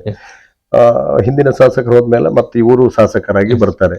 ಬಟ್ ನಾವು ಶಾಸಕರು ಚೇಂಜ್ ಆಗಿದ್ರು ಅಂತೇಳಿ ಹೇಳಿ ನಾವು ಪಕ್ಷನ ಚೇಂಜ್ ಮಾಡ್ಲಿಲ್ಲ. ಹಿಂದಿನವ್ರು ನಮ್ಮ ಸಿಕ್ಕಿಲ್ಲ ಅಂತ ಬೇಜಾರು ಮಾಡ್ಲಿಲ್ಲ. ಒಳ್ಳೆ RSS ಇಂದ ಬಂದಂತ ಒಬ್ಬ ದೇಶಭಕ್ತನ ನಮಗೆ ಕೊಟ್ಟಿದ್ದಾರೆ ಅನ್ನೋದೊಂದು ಖುಷಿಯಲ್ಲಿ. ಮತ್ತೆ ನಾವು ಏನು ಕಲ್ಪನೆ ಇದ್ದಿತ್ತು, ನಮಗೊಂದು ಕಲ್ಪನೆ ಇತ್ತು, ಒಂದು ಶಾಸಕರು ಬೈಂದೂರಿಗೆ ಈ ತರ ಶಾಸಕರು ಬೇಕು ಅನ್ನೋದು. ಅಂತ ಶಾಸಕರು ನಾನು ಹೇಳ್ಬೇಕಂದ್ರೆ ಬೈಂದೂರಿನ ಭಾಗ್ಯ ಅಂತ ಹೇಳ್ಬಹುದು. ಯಾರು ಗುರುರಾಜ್ ಗಂಟೆಹೊಳೆ ಅವರು ನಮಗೆ ಸಿಕ್ಕಿರೋದು ಹೇಳ್ಬೋದು. ಕೆಲವರು ನಾವು ಅವರನ್ನ ನಿಮ್ಗೆ ಹೇಳಿದಲ್ಲ, ನಾವು ಜಾಸ್ತಿಯಾಗಿ ಮಾತಾಡಿದ್ರೆ ಹೊಗಳ್ತಾರೆ, ಬಕೆಟ್ ಹಿಡಿತಾರೆ ಅಂತಾರೆ. ಆ ಬಕೆಟ್ ಇಡುವಂತ ವಿಷಯ ಏನೂ ಇಲ್ಲ. ಒಬ್ಬ ಒಳ್ಳೆ ವ್ಯಕ್ತಿ ಇದ್ರೆ, ಅವು ಕಾಂಗ್ರೆಸ್ ಅಲ್ಲಿ ಇದ್ದಾಗ ನಾವು ಮೆಚ್ಚುವಂತವ್ರು, ನಾವು ಒಳ್ಳೆ ಕೆಲಸ ಮಾಡ್ತಾರೆ, ಜನರಿಗೆ ಯಾರು ಕೆಲಸ ಮಾಡಿ ಕೊಡ್ತಾರೆ ಅಂದ್ರೆ ಅದು ಕಾಂಗ್ರೆಸ್ ಆದ್ರೂ ಕೂಡ ಅಂತ ವ್ಯಕ್ತಿಯನ್ನ ನಾವು ಒಪ್ತೇವೆ. ಹಾಗಾಗಿ ನಮಗೆ ಒಳ್ಳೆ ವ್ಯಕ್ತಿಯನ್ನ ಬೈಂದೂರು ಕ್ಷೇತ್ರಕ್ಕೆ, ಅದು ನಾನು ಹೇಳಿದಲ್ಲ ಬೈಂದೂರಿನ ಜನತೆಯ ಭಾಗ್ಯ ಅಂತ ಹೇಳ್ಬಹುದು, ಅಂತ ಒಳ್ಳೆ ಶಾಸಕರು ಸಿಕ್ಕಿದ್ರೆ ಅವ್ರ ಜೊತೆ ಕೆಲಸ ಮಾಡ್ಲಿಕ್ಕೆ ಇನ್ನೂ ನನಗೆ ಮೊದ್ಲಿನಕ್ಕಿಂತ ಜಾಸ್ತಿ ಈಗ ಇಂಟ್ರೆಸ್ಟ್ ಜಾಸ್ತಿ ಇದೆ ನಮಗೆ. ಈಗ ಪಕ್ಷದಲ್ಲಿ ಜವಾಬ್ದಾರಿ ಕೊಟ್ಟರು ಅಂತಲ್ಲ, ಕೊಡದೇ ಇದ್ರು ಅವ್ರ ಜೊತೆ ಚೆನ್ನಾಗಿ ಕೆಲಸ ಮಾಡ್ಬೇಕು. ಯಾಕಂದ್ರೆ ಬೈಂದೂರಿನ ಚಿಂತನೆ, ಕಲ್ಪನೆ ಎಕ್ಸ್ಟ್ರಾ ಇದೆ ಅವ್ರ ಹತ್ರ. ಈಗ ನಿಮ್ಗೆ ಬೈಂದೂರು ಒಂದು ಕಾರ್ಯಕ್ರಮ ಆಗಿರ್ಬೋದು, ಬೇರೆ ಬೇರೆ ರೀತಿಯಲ್ಲಿ ಹಲವಾರು ಕಾರ್ಯಕ್ರಮಗಳನ್ನ ಬೈಂದೂರಿಗೆ ತರುವಲ್ಲಿ ಸಂಸದರ ಜೊತೆಗೂಡಿ ಹಲವಾರು ಕೆಲಸ ಕಾರ್ಯ. ಮತ್ತೆ ನಿಮ್ಗೆ ಅದೆಲ್ಲದಕ್ಕಿಂತ ಮೇನ್ ನಾನು ಹೇಳ್ತೇವೆ, ರಸ್ತೆ ಯಾರೇ MLA ಆದ್ರೂ ನಾವು ಸರ್ಕಾರಕ್ಕೆ ನಾವು ಹಣ ಕೊಡ್ತೇವೆ, ಟ್ಯಾಕ್ಸ್ ಕಟ್ಟಿರ್ತೇವೆ. ಅದರಲ್ಲಿ ಸರ್ಕಾರ ಈ ರಸ್ತೆ ಮಾಡುದು, ಅದ್ ಮಾಡುದು, ಇದು ಮೂಲಭೂತ ಸೌಕರ್ಯ ಕೆಲವೊಂದು ಮಾಡುದು, ಅದು ದೊಡ್ಡ ನಾನು ಹೇಳ್ತಾ ಇರೋದು ಅದು ಅಭಿವೃದ್ಧಿ ಅಲ್ಲ. ಅದಕ್ಕೆ ಪೂರಕವಾಗಿ ಕೆಲವೊಂದು ಕಲ್ಪನೆಗಳಿರುತ್ತೆ. ಈಗ ನಿಮ್ಗೆ ಸಣ್ಣದ್ ಹೇಳ್ಬೇಕಂದ್ರೆ, ಬೈಂದೂರಲ್ಲಿ ಡಯಾಲಿಸಿಸ್ ಇಲ್ಲ. ಎಲ್ಲ ಇಲ್ಲಿ ಹೋಗ್ತಾ ಇದ್ರು, ಎಲ್ಲಿಗೆ ಉಡುಪಿಗೆ, ಅದು ಎಷ್ಟೋ ದಿವಸ ಡೇಟ್ ತಗೊಳ್ಬೇಕಿತ್ತು. ಅಂತ ಒಂದು ಡಯಾಲಿಸಿಸ್ ಸೆಂಟರ್ ಅನ್ನ ಬೈಂದೂರಿಗೆ ತರುವಂತ ಆಲೋಚನೆ ಮಾಡಿದ್ರು. ನಾನೇ ನೋಡಿದ ಹಾಗೆ, ನನಗೆ ತಿಳಿದ ಮಟ್ಟಿಗೆ ಒಬ್ರು ಬಿಡಂಗಡಿಯಲ್ಲಿ ಕೆಲಸ ಮಾಡ್ತಾ ಇದ್ರೆ ಅವ್ರು ಹೇಳ್ತಾ ಇದ್ರು, ನಾನು ಹೆಂಡತಿ ಕರಿಮಣಿಗೋಸ್ಕರ ನಾನು ಬದುಕಿದ್ದೆ, ಇಲ್ಲಾಂದ್ರೆ ಯಾವತ್ತೂ ಸುಸೈಡ್ ಮಾಡ್ಕೊಂತಿದ್ದೆ, ಯಾಕಂದ್ರೆ ನಮ್ಮ ಹತ್ರ ಖರ್ಚು ಮಾಡ್ಲಿಕ್ಕೆ ಆಗುದಿಲ್ಲ. ಅದನ್ನ ಒಂದು ಬೈಂದೂರು ಭಾಗಕ್ಕೆ ತಗೊಬಂದು ಇಲ್ಲಿ ಜನರಿಗೆ ಸರ್ವಿಸ್ ಕೊಡುವಂತ ಕೆಲಸ ಮಾಡ್ರಿ. ಅದೇ ಹೇಳಿದ್ ನಿಮಗೆ, ಒಂದು ಚಿಂತನೆ ಅಂದ್ರೆ ಹೇಗೆ ಅಂದ್ರೆ ಕೇಳಿದ್ರೆ, ನಾವು ಈಗ ಒಬ್ಬ MLA ಆದವನಿಗೆ ಅದು ಬೈಂದೂರು ಕ್ಷೇತ್ರ ಅಂತ ಹೇಳಿ ತನ್ನ ಮನೆ ಇದ್ದ ಹಾಗೆ ಇರಬೇಕು, ಆ ಕಲ್ಪನೆ ಅವರಿಗಿದೆ. ಹಾಗೆ ಸೇವಾಧಾಮ ಅಂತೇಳಿ ಇಲ್ಲೊಂದು ಮಾಡಿದ್ರೆ, ಈ ಬೆನ್ನಿನ ಮೂಳೆ ಪೆಟ್ಟಾದವರಿಗೆ ಅವ್ರು ಏನ್ ಜೀವನದಲ್ಲಿ ಎಲ್ಲದನ್ನೂ ಮುಗ್ದೇ ಇರುತ್ತೆ. ಅವರಿಗೆ ಏನು ಯಾರು ಸಪೋರ್ಟ್ ಮಾಡಿದ್ರೆ ಮಾತ್ರ ಕೆಳಗಡೆ ಬಂದು ಕೆಳಗೆ ಹಿಡ್ಕೊಂಡು ಹೋಗ್ಬೇಕು, ಅವ್ರನ್ನ ಎತ್ತಬೇಕು. ಮತ್ತ ಅವ್ರೆಲ್ಲದನ್ನು ಅವ್ರ ನೆಕ್ಸ್ಟ್ ನಾನು ಏನಾದ್ರು ಮಾಡ್ತೇನೋ ಇದ್ರಲ್ಲೇ ಇಲ್ಲ. ಮೊನ್ನೆ ಅವ್ರು ಎಷ್ಟು ದಿನ ನೋಡ್ಕೊಳ್ಬಹುದು, 1 ತಿಂಗಳು, 1 ವರ್ಷ, 2 ವರ್ಷ, 3 ವರ್ಷ ನೋಡ್ಬೋದು. ನನಗೆ ಆಮೇಲೆ ಅವರಿಗೆ ಇರಿಟೇಷನ್ ಆಗ್ತದೆ, ಎಷ್ಟು ದಿನ ಅಂತ ನೋಡುದಿದೆ. ಸಾವು ಬದುಕಿನ ಮಧ್ಯೆ ಹೋರಾಟ ಮಾಡ್ತಾ ಇರುವವರಿಗೆ ಸೇವಾಧಾಮ ಅಂತ ಹೇಳಿ ಒಂದಿಲ್ ಮಾಡಿದ್ರು.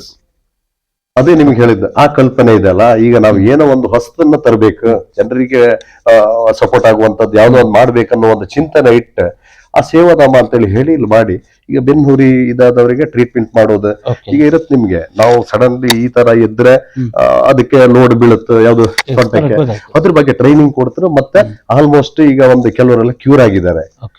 ಇದಕ್ಕಿಂತ ದೊಡ್ಡ ಭಾಗ್ಯ ಏನಿದೆ? ಹಲವಾರು ಕಲ್ಪನೆಗಳು ನಿಮಗೆ 300 ಟ್ರೀಸ್ ಅಂತೇಳಿ ಸರ್ಕಾರಿ ಶಾಲೆಗಳು ಈಗ ಮುಚ್ಚುತ್ತಾ ಇದ್ದಾರೆ. ಅಂತದ್ರಲ್ಲಿ ಸರ್ಕಾರಿ ಶಾಲೆಯನ್ನ ಅಭಿವೃದ್ಧಿ ಪಡಿಸಬೇಕನ್ನೋ ಒಂದು 300 ಟ್ರೀಸ್. ಅದೇ ನಾನು ಹೇಳೋದಲ್ಲ, ಮತ್ತೆ ಹೇಳ್ತೇನೆ, ಅವ್ರ ಕಲ್ಪನೆಗಳು ನಾವ್ ಏನೋ ಮಾಡ್ಬೇಕು, ಲಾಂಗ್ ಟರ್ಮ್ ಚಿಂತನೆ ಇದೆ ಅವ್ರ ಹತ್ರ. ನಾವು ಕೇವಲ ಈ ಕ್ಷಣಿಕ ಅಲ್ಲ, ಮುಂದಿನ ಒಂದು ಫ್ಯೂಚರ್ ದೃಷ್ಟಿ, ಮುಂದಿನ ಫ್ಯೂಚರಿನ ದೃಷ್ಟಿ ಇಟ್ಟು. ಈಗ ನಾನು ಶಾಸಕನಾಗಿದ್ದೆ, ವೋಟ್ ಬ್ಯಾಂಕಿಗೋಸ್ಕರ ಅವ್ರು ಏನು ಮಾಡಬಹುದು. ಲಾಸ್ಟ್ ನಿಮ್ಗೆ 1 ವರ್ಷ ಇದ್ದವಾಗ ಇಲೆಕ್ಷನ್ ದುಡ್ಡಿದೆ ಅಂತ ಹೇಳಿದ್ರೆ ಕೆಲವರು ಮಾಡ್ತಾರ ಅಂತಾರೆ, ನಂಗೆ ಗೊತ್ತಿಲ್ಲ, ದುಡ್ಡಿಗೆ ಜನ ಒಪ್ಪುದಿಲ್ಲ. ಆದ್ರೂ ಈಗ ನಮ್ಮ ಮುಂದಿನ ಯಾರೇ ಒಂದು ಇಂತಿಷ್ಟು ಲಾಂಗ್ ಟರ್ಮ್ ಅಲ್ಲಿ ಆಲೋಚನೆ ಮಾಡ್ತಂದ್ರೆ ಇನ್ನೂ ಒಂದು 20-30 ವರ್ಷದ ಮುಂದಿನ ಕಲ್ಪನೆ ಇವತ್ತು ಮಾಡ್ತಾ ಇದ್ದಾರೆ ಅವ್ರು. ನಾನೊಬ್ಬ MLA ಆಗಿದ್ದೆ, ಜನ ಗೆಲ್ಸಿದ್ದಾರೆ, ಏನೋ ಬೇಕಾಬಿಟ್ಟಿ ಮಾಡ್ತಾ ಹೋದ್ರೆ ಸಾಕು ಅನ್ನೋ ಒಂದು ಇದಿಲ್ಲ ಅವ್ರ ಹತ್ರ. ಒಳ್ಳೆ ಚಿಂತನೆ ಇದೆ. ಅಂತ ಶಾಸಕರ ಜೊತೆ ನಾವು ಕೆಲಸ ಮಾಡ್ತಾ ಇರೋದು, ನಮ್ಮ ಸಂಸದರು ಎಲ್ಲದಕ್ಕೂ ನಮ್ಮ ಜೊತೆ ಅವರಿಗೆ ಪೂರಕವಾಗಿ ಬೆನ್ನೆಲುಬಾಗಿ ನಿಂತು ಕೆಲಸ ಮಾಡ್ತಾರೆ. ಅದರಲ್ಲಿ ಒಳ್ಳೆ ಕೆಲಸ ಮಾಡ್ತಿದ್ದಾರೆ. ಅದಕ್ಕೋಸ್ಕರ ತೃಪ್ತಿ ಇದೆ. ಈಗ ನಾವು ಈ ಪಕ್ಷದಲ್ಲಿ ಇರುವುದು, ಬಿಜೆಪಿ ಪಕ್ಷ ಆಯ್ಕೆ ಮಾಡಿದ್ದು, ಮತ್ತೆ ಅದರಲ್ಲಿ ಇರುವುದಕ್ಕೆ ನೀವು ರಾಜಕೀಯವಾಗಿ ಬಿಜೆಪಿ ಪಕ್ಷವನ್ನ ಆಯ್ಕೆ ಮಾಡ್ಕೊಂಡಿರುವಂತದ್ದು ಈ ಕ್ಷಣದಲ್ಲಿ ನಿಮ್ಗೆ ನೀವು ಆಯ್ಕೆ ಮಾಡಿಕೊಡೋ ಪಕ್ಷ ಸರಿ ಇದೆ ಅಂತ ಅನ್ಸುತ್ತಾ? ಚೆನ್ನಾಗಿದೆ, ಒಳ್ಳೆ ಪಕ್ಷವನ್ನ ಆಯ್ಕೆ ಮಾಡ್ಕೊಂಡಿದ್ದೇವೆ, ಒಳ್ಳೆದ್ರಲ್ಲಿ ಕೆಲಸ ಮಾಡ್ತಿರೋದು ತೃಪ್ತಿ ಇದೆ. ಓಕೆ, ರಾಜಕೀಯವಾಗಿಯೂ ಕೂಡ ಬಿಜೆಪಿ ಪಕ್ಷದಲ್ಲಿ ಮುಂದುವರೆದು ಹಲವಾರು ಬೇರೆ ಬೇರೆ ಜವಾಬ್ದಾರಿಗಳು ಸಿಗುವ ನಿರೀಕ್ಷೆಯೂ ಕೂಡ ಇದೆಯಾ? ಅಲ್ಲ, ಬೇರೆ ನಾನು ಆವಾಗ ಹೇಳಿದೆ ನಿಮಗೆ, ನಿರೀಕ್ಷೆಗಳು ಯಾವುದೂ ಇಲ್ಲ. ಮುಂದೆ ನಿರೀಕ್ಷೆ ಇಟ್ಕೊಳ್ಳೂ ಇಲ್ಲ. ಎಟ್ಟ ಟೈಮಲ್ಲಿ ಈಗ ಏನ್ ಕೊಟ್ಟಿದ್ದಾರೆ, ನಮ್ಗೇನ್ ಜವಾಬ್ದಾರಿ ಕೊಟ್ಟಿದ್ದಾರೆ, ಒಂದು ಕಲ್ಪನೆ ಇದೆ.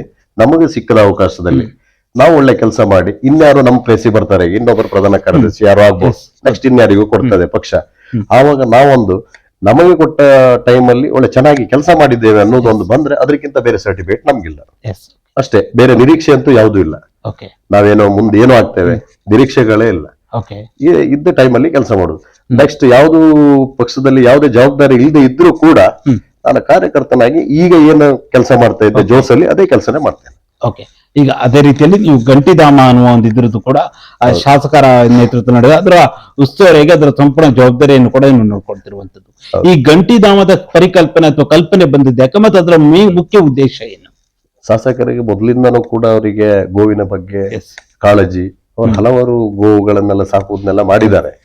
ಬಟ್ ಅವರು ಶಾಸಕರಾದ್ಮೇಲೆ ಈಗ ನಾವು ಹೇಳ್ತೇವೆ, ನಾವು ಹಿಂದುತ್ವ ಹೆಸರಿಗೆ ಗೆದ್ದಿದ್ದೇವೆ, ರಾಜಕೀಯ ಸಮಯದಲ್ಲಿ ಹಿಂದುತ್ವ ಹೆಸರು ಹೇಳಿದ್ರು, ಅದ್ ಹೇಳಿದ್ರು.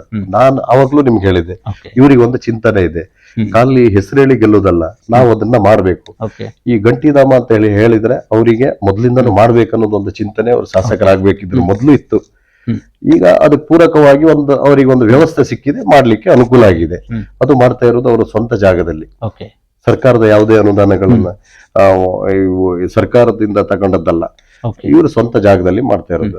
ಅಲ್ಲಿ ಒಬ್ರು ಕೆಲಸ ಮಾಡ್ತಾರೆ. ಅದರದ್ದು ಗಂಟಿಧಾಮದ ಮುಖ್ಯ ಉದ್ದೇಶ ಏನು? ಯಾವ ಒಂದು ಪರ್ಪಸ್ ಅಥವಾ ಯಾವ ಉದ್ದೇಶದಿಂದ ಒಂದು ಗಂಟಿಧಾಮವನ್ನು ಅವರು ಪ್ರಾರಂಭ ಮಾಡಿರುವಂತ? ಈಗ ಗೋವುಗಳು, ಬೀಡಾಡಿ ಗೋವುಗಳು ಈ ರಾಷ್ಟ್ರೀಯ ಹೆದ್ದಾರಿಯಲ್ಲಿ ಆಕ್ಸಿಡೆಂಟ್ ಆಗುತ್ತೆ. ಒಂದ್ ಯಾರೋ ಸೈಡ್ ಅಲ್ಲಿ ಆಕ್ಸಿಡೆಂಟ್ ಆದ್ದು, 2 ಸೈಡ್ ಹಾಕಿ ಹೋಗ್ತಾರೆ, ಒಬ್ರು ಯಾರು ನೋಡ್ತಾರೆ, ಆ ಗೋವು ಆಕ್ಸಿಡೆಂಟ್ ಆಗಿದೆ ಸೈಡ್ ಅಲ್ಲಿ ಬಿಟ್ಟು ಹೋಗ್ತಾರೆ. ಇನ್ಯಾರೋ ಪಾಪ ಬಂದು ಅದಕ್ಕೆ ಒಂದ್ ಸ್ವಲ್ಪ ತಲೆಗೆ ನೀರ್ ಹಾಕುದು ಏನೋ ಮಾಡ್ತಾರೆ, ಒಂದ್ ದಿವಸ ನೋಡ್ಬೋದು, 2 ದಿವಸ ನೋಡು, ಅನಾಥ ಆಗ್ತವೆ, ಮತ್ತೆ ಹುಳ ಆಗುತ್ತೆ ಅವಲ್ಲಿ. ಈಗ ನಿಮ್ಗೆ ರೋಡಲ್ಲಿ ಆಕ್ಸಿಡೆಂಟ್ ಆದ್ರೆ ಒಳಗ್ ಫುಲ್ ಡ್ಯಾಮೇಜ್ ಆಗಿರುತ್ತೆ, 2-3 ದಿವಸ ಬಿಟ್ಟು 4 ದಿವಸ ಬಿಟ್ಟು ಸತ್ತು ಹೋಗ್ತವೆ ಅವು. ಆದ್ರೆ ಆ ರೋಡ್ ಅಲ್ಲಿ ಅನಾಥವಾಗಿ ಸಾಯ್ಬಾರ್ದು. ಯಾವ್ದೋ ನಾಯಿ ಬಂದು ಕಚ್ಚುತ್ತದೆ, ಇನ್ಯಾವುದೋ ಪ್ರಾಣಿಗಳು ಇದ್ ಮಾಡ್ತವೆ, ಕಾಗೆ ಬರ್ತದೆ, ಏನೋ ಬರ್ತಾವೆ, ಆಕ್ಸಿಡೆಂಟ್ ಆಗಿದೆ, ನೋಡ್ಕೊಳ್ಳೋರಿಲ್ಲ ಪಾಪ. ಅದೇ ಅವು ಮೂತ್ರ ಮಾಡೋದ್ರ ಮೇಲೆ ಅದ್ರ ಮೇಲೆಲ್ಲ ಅಲ್ಲಿ ಬಿದ್ದು ಒದ್ದಾಡುವಂತ ಪರಿಸ್ಥಿತಿ ಇದೆಯಲ್ಲ, ಅದಾಗ್ಬಾರ್ದು. ಗಂಟಿಧಾಮದಲ್ಲಿ ನಾವೇನ್ ಮಾಡ್ತೇವೆ ಕೇಳಿದ್ರೆ 100% ಎಲ್ಲವೂ ಸರಿ ಆಗ್ತವೆ ಅಂತಿಲ್ಲ. ಈಗ ನಿಮ್ಗೆ ಗೊತ್ತುಂಟು, ಈಗ ನಮ್ಗೆ ಮನಸ್ಸಿನಾಗಾದ್ರೆ ಏನ್ ಮಾಡ್ತಾರೆ, ಸ್ಕ್ಯಾನ್ ಮಾಡ್ತಾರೆ, ಅವನಿಗೆ ಎಲ್ಲೆಲ್ಲ ಡ್ಯಾಮೇಜ್ ಆಗಿದೆ ಅದೆಲ್ಲ ನೋಡ್ತಾರೆ. ಪಾಪ ಅದಕ್ಕೆ ಆ ವ್ಯವಸ್ಥೆಗಳೀಗ ಇಲ್ಲ ಇಲ್ಲಿ ಬೈಂದೂರಲ್ಲಿ. ಏನೋ ಅದನ್ನೆಲ್ಲ ಟ್ರೀಟ್ಮೆಂಟ್ ಒಳಗಡೆ ಏನ್ ಡ್ಯಾಮೇಜ್ ಆಗಿದೆ ಅದಕ್ಕೆ ಟ್ರೀಟ್ಮೆಂಟ್ ಮಾಡುವಂತ ವ್ಯವಸ್ಥೆ ಬೈಂದೂರಲ್ಲಿ ಇಲ್ಲ. ನಮ್ದು ಏನ್ ಉದ್ದೇಶ ಕೇಳಿದ್ರೆ, ಅವು ಬಂದು ಇಲ್ಲಿಂದ ನಾವು ಏನ್ ತಗೊಂಡು ಹೋಗ್ತೀವಿ, ಯಾರು ಫೋನ್ ಮಾಡ್ತಾರೆ, ಈಗ ಹೊರಗಡೆಯಿಂದ ಬರುತ್ತೆ. ಮೊದಲು ಬೈಂದೂರು ಕ್ಷೇತ್ರದಷ್ಟೇ ಇತ್ತು, ಈಗ ಭಟ್ಕಳ, ನಿಮ್ಗೆ ಆಚೆ ಕುಂದಾಪುರ ಎಲ್ಲ, ಉಡುಪಿ ತನಕನೂ ನಮ್ಮ ಗಂಟಿಧಾಮಕ್ಕೆ ಬರ್ತದೆ. ಅಲ್ಲಿ ಟ್ರೀಟ್ಮೆಂಟ್ ಇಷ್ಟೇ, ಇರುವಷ್ಟು ದಿನ ಅವು ಪೆಟ್ಟಾಗಿ ಅದರಲ್ಲಿ ಬದುಕಿದವು ತುಂಬಾ ಇದೆ. ಈಗ ಕಾಡಿಗೆ ಹೋಗಿ ಮೆಂದು ವಾಪಸ್ ಬರ್ತವೆ, ಕಾಲಿಲ್ದೇ ಇರೋದು, ನೀವು ಬಂದು ನೋಡಿದ್ರೆ ಗೊತ್ತಾಗ್ತದೆ, ತುಂಬಾ ಇದೆ. ಇರುವಷ್ಟು ದಿವಸ ಅವಕ್ಕೆ ಒಳ್ಳೆ ಫುಡ್ ಹಾಕಿ, ಅವಕ್ಕೆ ಮೆಡಿಸಿನ್ ಹಾಕಿ, ಅವ್ರದ್ದು ಏನೋದೆಲ್ಲ ಇದೆ, ಕೆಲವು ಹುಳ ಆಗಿರುತ್ತೆ, ನಮಗೆ 1 ವಾರ ಬಿಟ್ಟು ಬಂದಿರೋದೆಲ್ಲ ಇದೆ, ಅದನ್ನೆಲ್ಲ ಟ್ರೀಟ್ಮೆಂಟ್ ಮಾಡಿ ಇರುವಷ್ಟು ದಿವಸ ಬದುಕಿದ್ರೆ ಅದು ಪುಣ್ಯ. ಇರುವಷ್ಟು ದಿವಸ ಅದನ್ನ ಒಳ್ಳೆ ಚಂದ ಮಾಡಿ ನೋಡಿ, ಆಹಾರ ಮತ್ತೆ ಮೆಡಿಸಿನ್ ಎಲ್ಲ ಕೊಟ್ಟು ಇರುವಷ್ಟು ದಿವಸ ಚಂದ ಮಾಡಿ ನೋಡ್ತೇವೆ.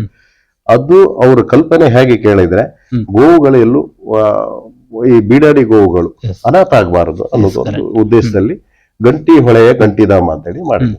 ಅದ್ರದ್ದು ನಾವು ಪಾರ್ಟ್ ಟೈಮ್ ಅಲ್ಲಿ ನಾವು ಈಗ ಯಾವ್ದೋ ಉದ್ಯೋಗ ಮಾಡ್ತಾ ಇರೋತ್ತಿಗೆ ನಮಗ್ ಫ್ರೀ ಇರೋ ಟೈಮ್ ಅಲ್ಲಿ ಅದನ್ನ ನಾನು ಹೋಗಿ ನೋಡ್ಕೊಳ್ಳೋದು, ಅದನ್ನೆಲ್ಲ ಏನು ಅದನ್ನ ಪಲ್ಟಿ ಮಾಡ್ಬೇಕು, ದಿನಕ್ಕೆ 3-4 ಸರಿ ಮಾಡ್ಬೇಕು.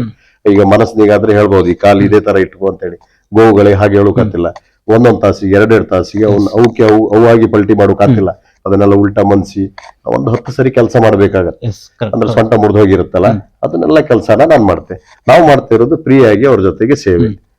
ನಾವು ಯಾವುದೇ ದುಡ್ಡು ತಕೊಂಡು ಮಾಡ್ತಾ ಇಲ್ಲ, ಅವ್ರ ಜೊತೆಗೆ ಅವ್ರು ಮಾಡ್ತಿರುವಂತದ್ದು ನನಗೆ ತುಂಬಾ ಖುಷಿ ಆಯ್ತು. ಒಳ್ಳೆ ಕಾರ್ಯಕ್ರಮ ಮಾಡಿ ಅವ್ರಿಗೊಂದು ನಾವು ಬೆನ್ನೆಲುಬಾಗಿ ಆ ಕೆಲಸ ಮಾಡೋ ಜವಾಬ್ದಾರಿ ನಾವು. ಅಲ್ಲೊಂದು ಲೇಡಿಗೆ ಸ್ಯಾಲ್ರಿ ಕೊಡ್ತಾರೆ, ಅವ್ರು ಬೆಳಿಗ್ಗೆ ಬರ್ತಾರೆ, ಬೆಳಿಗ್ಗೆ 8 ಗಂಟೆ ಬಂದು 5 ಗಂಟೆಗೆ ಹೋಗ್ತಾರೆ. ಅಲ್ಲಿ ತನಕ ಅವ್ರದ್ದು ಸೆಗಣಿ ತೆಗುವುದು, ಕಡೆಗೆ ಅವಕ್ಕೆ ಆಹಾರ ಕೊಡುದು ಅದೆಲ್ಲ ಮಾಡ್ತಾರೆ. ಈ ಮೆಡಿಸಿನ್ ಹಾಕುದು, ಬ್ಯಾಂಡೇಜ್, ಈಗ ಡಾಕ್ಟರ್ ಸಲಹೆ ತಕೊಂಡು ನಾವು ಈಗ ಡಾಕ್ಟರ್ ಎಲ್ಲ ಟೈಮ್ ಡಾಕ್ಟರ್ ಬರ್ಲಿಕ್ಕೆ ಆಗುದಿಲ್ಲ. ಬೈಂದೂರಲ್ಲಿ ಡಾಕ್ಟರ್ದು ಸಮಸ್ಯೆ ಇದೆ, ಅವ್ರದ್ದು ಮಾರ್ಗದರ್ಶನದಲ್ಲಿ ಅವ್ರು ಏನ್ ಹೇಳ್ತಾರೆ, ಈ ಬ್ಯಾಂಡೇಜ್ ಮಾಡೋದು ಇರುತ್ತೆ, ಕೆಲವು ಸರಿ ಆ ಕ್ರೀಮ್ ಅದಕ್ಕೆಲ್ಲ ಹಾಕುದು, ಮೆಡಿಸಿನ್ ಅದೆಲ್ಲ ಹಾಕಿ ಅದ ಟ್ರೀಟ್ಮೆಂಟ್ ಮಾಡೋದು ಅವ್ರ ಮಾರ್ಗದರ್ಶನದಲ್ಲಿ ನಾವು ಮಾಡ್ತಾ ಇರ್ತೀವಿ.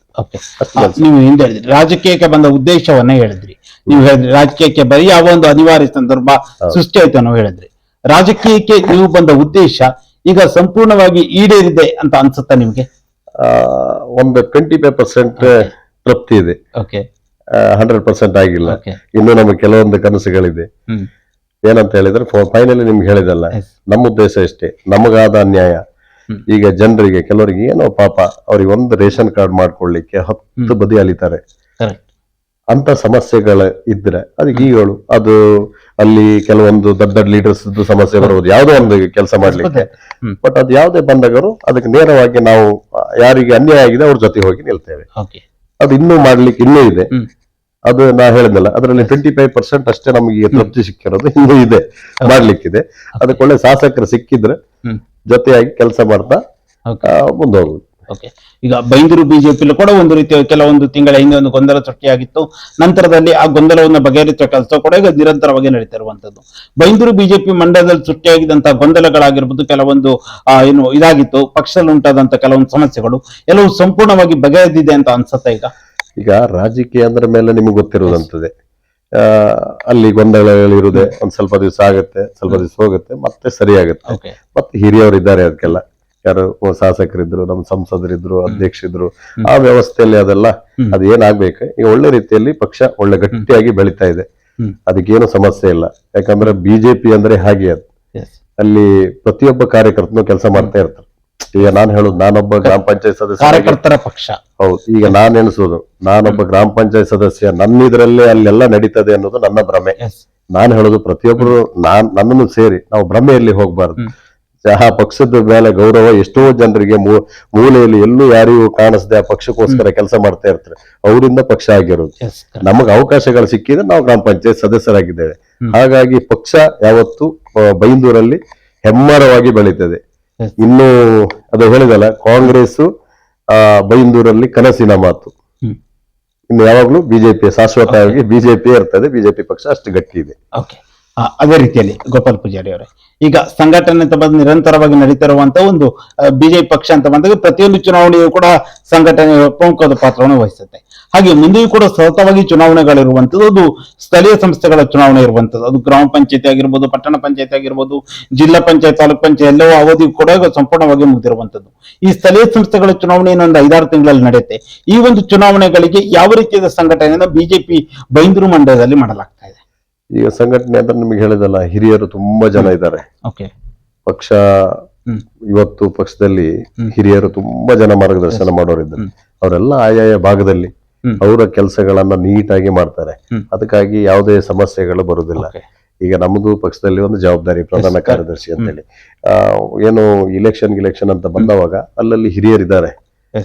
ಈಗ ಒಂದೊಂದು ಗ್ರಾಮದಲ್ಲಿ ಅದನ್ನೆಲ್ಲ ಮೇಂಟೈನ್ ಮಾಡ್ಲಿಕ್ಕೆ ಶಾಸಕರ ಮಾರ್ಗದರ್ಶನದೊಂದಿಗೆ ಪಕ್ಷವನ್ನು ಗಟ್ಟಿ ಮಾಡ್ಲಿಕ್ಕೆ ಅವರೆಲ್ಲ ಕರೆಕ್ಟ್ ಆಗಿದ್ದಾರೆ. ಪಕ್ಷ ಹೇಳಿದ್ನಲ್ಲ, ಕೊನೆಗೂ ಬೈಂದೂರಲ್ಲಿ ಗಟ್ಟಿಯಾಗಿದೆ. ಹಾಗೆ ಅದೇ ರೀತಿಯಲ್ಲಿ ಈಗ ಚುನಾವಣೆ ಗ್ರಾಮ ಪಂಚಾಯತಿ ನಿಂತವ್ರಿಗೆ ನೆಕ್ಸ್ಟ್ ತಾಲೂಕ್ ಪಂಚಾಯತಿ ನಿಲ್ಬೇಕಂತಿರತ್ತೆ, ನೆಕ್ಸ್ಟ್ ಜಿಲ್ಲಾ ಪಂಚಾಯತಿ ಅಂತ ಹೀಗೆ ಶಾಸಕರಾದವ್ರಿಗೆ ನಾವು ಮಿನಿಸ್ಟರ್ ಆಗ್ಬೇಕು ಅನ್ನೋ ಹಲವಾರು ನಿರೀಕ್ಷೆಗಳು ಅಂತೂ ಸಹಜವಾಗಿ ರಾಜಕಾರಣಿಗಳಿಗೆ ಇದ್ದೇ ಇರುತ್ತೆ. ಈಗ ನೀವು ಗ್ರಾಮ ಪಂಚಾಯತ್ ಸದಸ್ಯರಾಗಿ ಯಶಸ್ವಿಯಾಗಿದ್ದೀರಾ, ಅದರಲ್ಲಿ ಕೂಡ ನೀವು ಮೊದಲ ಬಾರಿಯೂ ಕೂಡ ಯಶಸ್ಸನ್ನು ಕಂಡಿದ್ದು, ಕೆಲಸ ಕಾರ್ಯಗಳನ್ನು ಕೂಡ ಮಾಡಿರುವಂತದ್ದು. ಮುಂದೆ ಬರುತ್ತಿರುವ ತಾಲೂಕ್ ಪಂಚಾಯತ್, ಜಿಲ್ಲಾ ಪಂಚಾಯತ್ ಚುನಾವಣೆಯಲ್ಲಿ ಸ್ಪರ್ಧೆ ಮಾಡುವ ಆಸೆ ಆಕಾಂಕ್ಷೆ ಏನಾದ್ರು ಗೋಪಾಲ್ ಪೂಜಾರಿ ಅವರಿಗೆ ಇದೆಯಾ? ಅದು ನಾನು ಸ್ಟಾರ್ಟಿಂಗ್ ನಿಮ್ಗೆ ಹೇಳಿದೆ, ಯಾವುದೇ ಆಕಾಂಕ್ಷೆಗಳಲ್ಲಿ ರಾಜಕೀಯದಲ್ಲಿ ಇಲ್ಲ. ಪಕ್ಷ ಕೊಟ್ಟ ಜವಾಬ್ದಾರಿ, ನಿರೀಕ್ಷೆಗಳು, ಪಕ್ಷದ ಮೇಲೆ ಇರುವ ನಿರೀಕ್ಷೆಗಳು ಏನೂ ಇಲ್ಲ, ಯಾವುದೂ ಇಲ್ಲ. ನಮಗೆ ಮುಂದೆ ಏನೋ ಆಗ್ಬೇಕು, ಮುಂದೆ ಆಗತ್ತೆ ಅನ್ನುವ ಯಾವುದೇ ಕನಸುಗಳ ಒಂದು ಇಂಚು ಕೂಡ ಅದರದ್ದು ಆಸೆ ಇಲ್ಲ. ಮತ್ತೆ ಯಾಕಂದ್ರೆ ನಾನು ಇವಾಗಲೂ ಹೇಳ್ತಾ ಇದ್ದೇನೆ, ನಾವು ಮಾಡಿದಂತ ಕೆಲಸ ಅದನ್ನು ಗುರುತಿಸಿ ನಮ್ಗೆ ಏನಾದ್ರು ಸಿಕ್ಕಿದ್ರೆ ಅದ್ರ ತೃಪ್ತಿ. ಈಗ ನಾವು ಮಾಡಿದ ಕೆಲಸ ಒಳ್ಳೆ ಕೆಲಸ ಮಾಡ್ತಿತ್ತು ಅಂತ ಹೇಳಿ ಏನೋ ಅವಕಾಶಗಳು ಬೇರೆ ಒಂದು ನಮಗೆ ಸಿಗ್ಬಹುದು, ಅದನ್ನು ಬೇಡ ಅಂತ ಹೇಳಲ್ಲ. ಈಗ ಅವಕಾಶ ನಮ್ಮನ್ನು ಹುಡುಕ ಬಂದಿರುತ್ತೆ, ಆವಾಗ ಅದನ್ನ ಜವಾಬ್ದಾರಿಯಿಂದ ಮಾಡುದು. ಆದ್ರೆ ಆಸೆ ಯಾವುದಕ್ಕೂ ಇಲ್ಲ.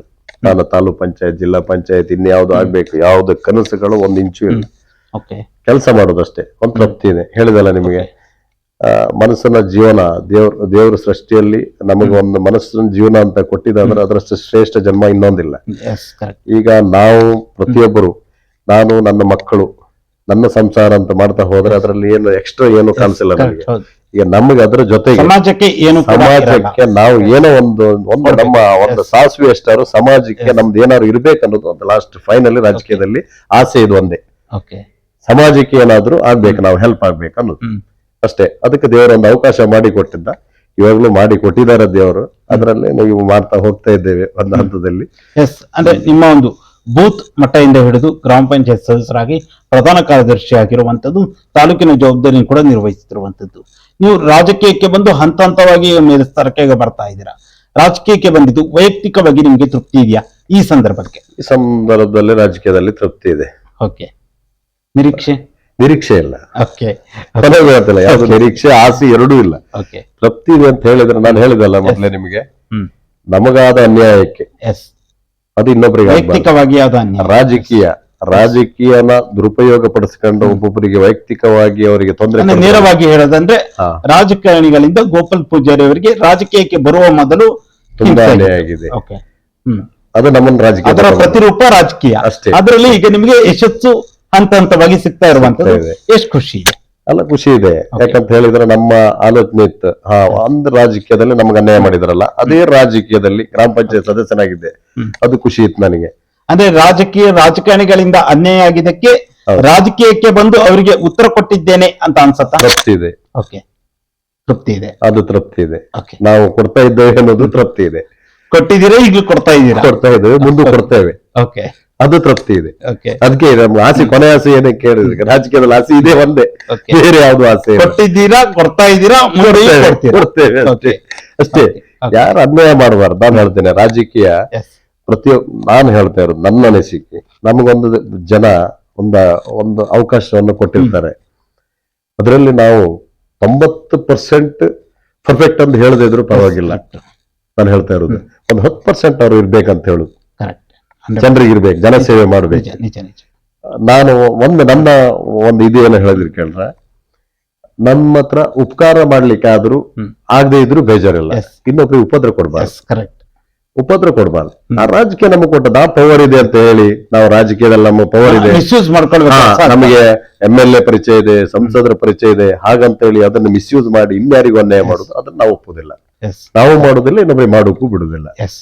ಅಷ್ಟೇ ರಾಜಕೀಯ. ಲಾಸ್ಟ್ ಫೈನಲಿ ತೃಪ್ತಿ ಅದು ಒಂದೇ. ಗೋಪಾಲ್ ಪೂಜಾರಿ, ಕೊನೆಯದಾಗಿ ನಿಮ್ಮ ಪಕ್ಷದ ಕಾರ್ಯಕರ್ತರಿಗಾಗಿರ್ಬೋದು, ಮುಖಂಡರಿಗಾಗಿರ್ಬೋದು, ಕೊನೆಯದಾಗಿ ಒಬ್ಬ ಪ್ರಧಾನ ಕಾರ್ಯದರ್ಶಿಯಾಗಿ ಹಿರಿಯ ಮುಖಂಡರಿಗೆ ಕೊನೆಯದಾಗಿ ಏನ್ ಹೇಳಕ್ ಬಯಸ್ತೀರಾ? ಅಲ್ಲ, ಒಂದು ರಾಜಕೀಯದಲ್ಲಿ ಶಾಸಕರ ಜೊತೆ ಹೋಗ್ತಾ ಇರೋದು, ಸಂಸದರ ಒಂದು ಮಾರ್ಗದರ್ಶನ, ಶಾಸಕರ ಮಾರ್ಗದರ್ಶನ ಮೇನ್ ಹೇಳಿದೆ. ಹಿರಿಯರು ಕಿರಿಯರು ಎಲ್ಲರೂ, ಈಗ ನಾವು ನಿಮಗೆ ಫಸ್ಟೇ ನಾನು ಹೇಳಿದ್ದೆ, ಸಂದರ್ಶನ ನಾವು ಕೊಡೋಕೆ ನಾವು ಹಿಂದೇಟಾಗ್ತಾ ಇದ್ದಿತ್ತು. ಆಕ್ಚುಲಿ ನೀವು ಹೇಳ್ರಿ, ನಾನು ಕೊಟ್ಟೆ. ಬಟ್ ಫೈನಲಿ ಹೇಳೋದಿಷ್ಟೇ, ಅವರೆಲ್ಲರ ಜೊತೆಗೆ ನಮ್ಮ ಈ ಜವಾಬ್ದಾರಿ ಹೋದ ಮೇಲೂ ಅವರೆಲ್ಲ ಪ್ರೀತಿ ವಿಶ್ವಾಸದಲ್ಲಿ ಕೊನೆಯವರೆಗೂ ಅವರಿಗೆ ಒಂದು ಸ್ನೇಹದಲ್ಲಿ ಇರ್ಬೇಕು ಅನ್ನೋದು ನನ್ನ ಆಸೆ. ಅದಕ್ಕೆ ಹಿರಿಯರದೆಲ್ಲ ಆಶೀರ್ವಾದ ಇರ್ಲಿ ಅನ್ನೋದು ನನ್ನ ಆಸೆ. ಗೋಪಾಲ್ ಪೂಜಾರಿ ಅವರೇ, ಇದುವರೆಗೂ ಈ ಒಂದು ವಿಶೇಷ ಸಂದರ್ಶನದಲ್ಲಿ ಭಾಗವಹಿಸಿ ರಾಜಕೀಯಕ್ಕೆ ನೀವು ಬಂದ ಉದ್ದೇಶ ಆಗಿರ್ಬೋದು, ರಾಜಕೀಯಕ್ಕೆ ಬರುವ ಮೊದಲು ನಿಮಗಾದಂತಹ ವೈಯಕ್ತಿಕ ಹಿಂಸೆಗಳಾಗಿರ್ಬೋದು, ವೈಯಕ್ತಿಕವಾಗಿ ನಿಮ್ಮ ಮೇಲೆ ಕೆಲವೊಂದು ತೇಜೋವಧೆಗಳಾಗಿರ್ಬೋದು, ಅದರಿಂದ ಮಾನಸಿಕವಾಗಿ ಆಗಿರ್ಬೋದು, ನಿಮ್ಮ ಉದ್ಯೋಗದ ಸಮಸ್ಯೆಗಳಾಗಿರ್ಬೋದು, ನಂತರದಲ್ಲಿ ರಾಜಕೀಯಕ್ಕೆ ಬಂದ ವಿಚಾರ, ಬೂತ್ ನ ಅಧ್ಯಕ್ಷರಾಗಿ ನಿಮ್ಮ ಒಂದು ಸಂಘಟನೆ ಆಗಿರ್ಬೋದು, ಮೊದಲ ಬಾರಿ ಗ್ರಾಮ ಪಂಚಾಯತ್ ಸದಸ್ಯರಾಗಿ ನಿಮ್ಮ ಒಂದು ಸೇವೆ, ಪಕ್ಷ ನಿರಂತರವಾಗಿ ನಿಮಗೆ ಜವಾಬ್ದಾರಿಗಳನ್ನು ಕೊಟ್ಟು ಈಗ ಪ್ರಸ್ತುತ ಪ್ರಧಾನ ಕಾರ್ಯದರ್ಶಿಯಾಗಿ ಬೈಂದೂರು ಮಂಡಲದಲ್ಲಿ ಮಾಡಿರುವಂತದ್ದು, ಬೈಂದೂರು ಮಂಡಲ ಪ್ರಧಾನ ಕಾರ್ಯದರ್ಶಿಯಾಗಿ ನಿಮ್ಮ ಒಂದು ಪಕ್ಷ ಸಂಘಟನೆ ಆಗಿರ್ಬೋದು, ಮುಂದೆ ನಿಮ್ಮ ಒಂದು ಕಾರ್ಯಚಟುವಟಿಕೆಗಳಾಗಿರ್ಬೋದು, ಹಾಗೆ ಗಂಟಿಧಾಮದ ಉಸ್ತುವಾರಿಯನ್ನು ನೀವು ಯಾವ ರೀತಿಯಾಗಿ ನೋಡ್ಕೊಳ್ತಾ ಇದ್ದೀರಾ, ಶಾಸಕರು ಹಾಗೂ ಸಂಸದರು ನಿಮ್ಮ ಒಂದು ಬೇಡಿಕೆಗಳಿಗೆ ಯಾವ ರೀತಿಯಾಗಿ ಕೆಲಸಗಳನ್ನ ಮಾಡ್ತಾ ಇದ್ದಾರೆ, ಹಾಗೆ ಎಲ್ಲ ವಿಚಾರಗಳ ಕುರಿತಾಗಿ ಸುದೀರ್ಘವಾದ ಚರ್ಚೆಯಲ್ಲಿ ಭಾಗವಹಿಸಿದ್ದಕ್ಕಾಗಿ ನಮ್ಮ ಸೇರಿ ಸಮಾಚಾರ ತಂಡದ ವತಿಯಿಂದ ನಿಮ್ಗೆ ಹೃತ್ಪೂರ್ವಕ ಧನ್ಯವಾದಗಳು. Thank you. ನೋಡಿದ್ರಲ್ಲ ವೀಕ್ಷಕರೇ, ಇದು ಬೈಂದೂರು ಬಿಜೆಪಿ ಮಂಡಲದ ಪ್ರಧಾನ ಕಾರ್ಯದರ್ಶಿಗಳು, ಗಂಟಿಧಾಮದ ಉಸ್ತುವಾರಿ, ಬೈಂದೂರು ಗ್ರಾಮ ಪಂಚಾಯಿತಿಯ ಸದಸ್ಯರಾಗಿದ್ದಂತ ಶ್ರೀಯುತ ಗೋಪಾಲ್ ಪೂಜಾರಿ ವಸ್ತ್ರ ಇವರ ಜೊತೆಗಿನ ವಿಶೇಷ ಸಂದರ್ಶನ.